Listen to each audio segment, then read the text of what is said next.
Welcome to my channel! Hello mga ka-reels! Heto na naman tayo, panibagong araw, panibagong timpla. Ayan na nga, it's barbecue time na. Kailangan na natin ihanda ang ating mga lutuin. Ulo ng manok, pre ang isaw, yep na! Paa ng manok or adidas. At ng hita ng manok or legs. Heto na ang mga sangkap natin. Siyempre, gigisa muna tayo ng luya, bawang at sibuyas. Pagkatapos, lagyan natin ng mainit na tubig para mabilis kumulo.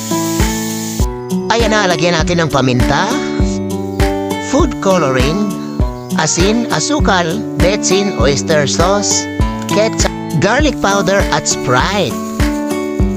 Hintayin lang natin kumulo at ilagay na natin ang ating isaw.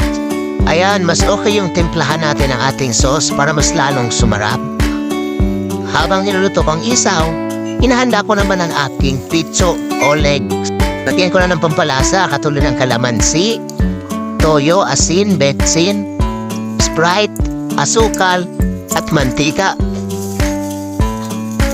Nilagyan ko na rin ng paminta, garlic powder, at food coloring para makulay.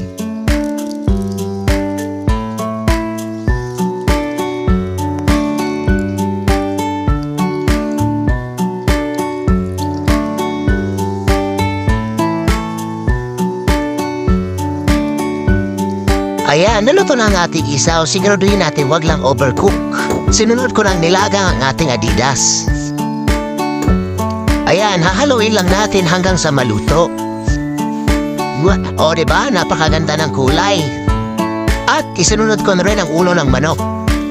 Ulam natin ang maigi para hindi malansa. Ayun, nilagyan ko na ng pampakulay ng ating manok. Ayan guys, oh, napakasarap tignan. So ganun lang kasimpleng gumawa ng Pinoy barbecue style. Like naman at pa-share mo na rin.